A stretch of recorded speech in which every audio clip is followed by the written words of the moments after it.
اب وہ اس دنیا کے اوپر آ کر کے خدا تبارک و تعالیٰ کی بارگاہ میں سربت سجود کرنے کے بجائے اپنے آپ کو رب ہونے کا اعلان کر دیتا ہے اور کہتا ہے اپنے رعایا سے، اے میرے رعایا سنو سنو، میں تمہارا خدا ہوں، تم میری بارگاہ میں سربت سجود ہوا کرو، میں تمہارا خدا ہوں، تم میری بارگاہ میں جھکا کرو، میں تمہارا خدا ہوں، تم میری پوجا کیا کرو، تم میری عبادت کیا کرو، میرے سامنے اپنے سروں کو جھکایا کرو۔ اب پوری رعایا، پوری قوم اس کے سامنے سروں کو جھکانا شروع کر دیتی ہے، اس کے سامنے اپنے سروں کو جھکانا شروع کر دیتی ہے۔ اس کو اپنا خدا مان رہی تھی، اس کے سامنے اپنے سر کو جھکا رہی تھی، اس کو اپنا معبود مان رہی تھی۔ اور بادشاہ اتنا چالاک بادشاہ تھا کہ اس نے اپنے پاس میں ایک جادوگر کو رکھا ہوا تھا۔ جادوگر ایسا جادوگر تھا کہ وہ دنیا کے ہر کام کو کر دیا کرتا تھا۔ کسی چیز کی ضرورت پڑا کرتی تھی، مثلا بارش نہیں ہو رہی ہے تو بادشاہ کے پاس میں لوگ آیا کرتے تھے اور کہتے اے بادشاہ بارش نہیں ہو رہی،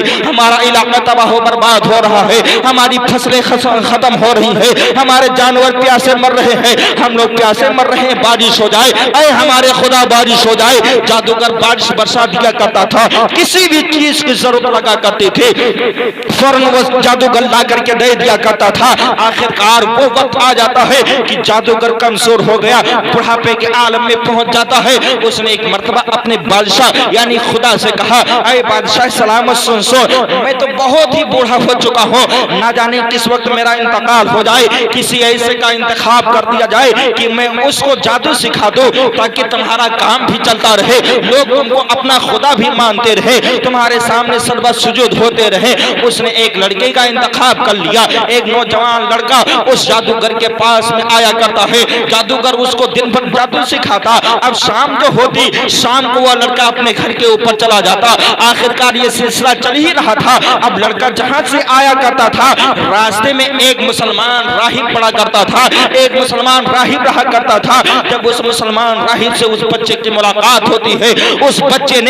بچے سے راہب مسلمان نے سارا واقعہ بتایا اور بتانے کے بعد میں کہا تو دائرے اسلام میں داخل ہو جا، تو نبی پاک کا کلمہ پڑھ لے، یعنی جو ان کے نبی تھے اس نے کہا تو نبی کا کلمہ پڑھ لو اور ایک اللہ کی عبادت کرنا شروع کر دو، ایک اللہ کے علاوہ کوئی معبود نہیں ہے، ایک اللہ کے علاوہ کوئی پوجا کے لائق نہیں ہے، کوئی بھی عبادت کے لائق نہیں ہے۔ اب بچے کے ذہن کے اندر راہب کی بات بیٹھ جاتی ہے۔ اب بچہ بادشاہ کے پاس میں بھی جاتا ہے، راہب کے پاس میں بیٹھا کرتا تھا۔ آخرکار چلتا چلا یہ سلسلہ، چلتے چلتے ایک مرتبہ اس بچے نے کیا دیکھا کہ راستے میں ایک بہت بڑا جانور آ گیا ہے، اس جانور کو لوگ ہٹا نہیں پا رہے ہیں، اس کی وجہ سے لوگوں کے آنے جانے کا راستہ ختم ہو گیا ہے، راستہ بالکل ختم ہو چکا ہے، اب آنے جانے کا راستہ نہیں بچا ہے۔ اب لوگ جائیں تو کدھر جائے، کس طریقے سے جائے، کوئی دوسرا راستہ بھی نظر نہیں آ رہا ہے۔ اس لڑکے نے ایک چھوٹا سا پتھر اٹھایا اور اٹھانے کے بعد میں اس نے کہا آج حق فیصلہ ہو جائے گا کہ راہب کا مذہب سچا ہے یا بادشاہ سچا ہے۔ اس نے چھوٹے سے پتھر کو اٹھایا اور اٹھانے کے بعد میں اس نے اس پتھر کی طرف مخاطب ہو کر کے اپنی التجائیں خدا کی بارگاہ میں لگاتا ہے اور لگانے کے بعد میں کہتا ہے اے میرے خدا، اے میرے پالنہار، اے میرے پروردگار، اگر راہب کا مذہب سچا ہے، اگر راہب کا مذہب سچا ہے تو اس سے ایک چھوٹے سے پتھر سے اس جانور کو ہلاک فرما دے، اس ایک چھوٹے سے پتھر سے اس جانور کو ہلاک فرما دے۔ جیسے اس نے اتنا کہہ کر کے اس جانور کو پتھر مارا تھا، ایک چھوٹا سا پتھر تھا، لیکن خدا کو دکھانا تھا کہ ہاں دنیا کے اوپر اگر کوئی مذہب ہے، سچا مذہب ہے تو وہ صرف مذہب اسلام ہے، مذہب اسلام کے علاوہ کوئی بھی مذہب نہیں ہے۔ اس ایک چھوٹے سے پتھر سے اللہ نے اس بڑے سے جانور کا خاتمہ کر دیا، وہ جانور ختم ہو جاتا ہے، لوگوں کا راستہ آنا جانے والا تیار ہو جاتا ہے، لوگوں کا راستہ چلنا شروع ہو جاتا ہے۔ آخرکار اب اس بچے کی شہرت پورے شہر میں پھیل جاتی ہے۔ جب بچے کی شہرت پورے شہر میں پھیلی، اب اس بچے نے راہب مسلمان کے پاس میں ملاقات تو کیا ہی کرتا تھا، جا کر کے بتا دیا کہ میں نے ایسا کام کیا ہے۔ تو راہب نے کہا اب اللہ تجھ سے امتحان لینے والا ہے، اللہ امتحان سب سے لیا کرتا ہے، جو مسلمان ہوتا ہے اللہ اسے امتحان لیا کرتا ہے، اللہ دین اسلام والوں سے امتحان لیا کرتا ہے۔ راہب کہتا ہے اے بچے تجھ سے بھی امتحان ہوگا، لیکن سن تو ہمیشہ صبر کرنا، اور صبر کے علاوہ تیرے پاس میں کوئی چارہ نہ ہوگا۔ اور یہ بھی نصیحت کی کہ تم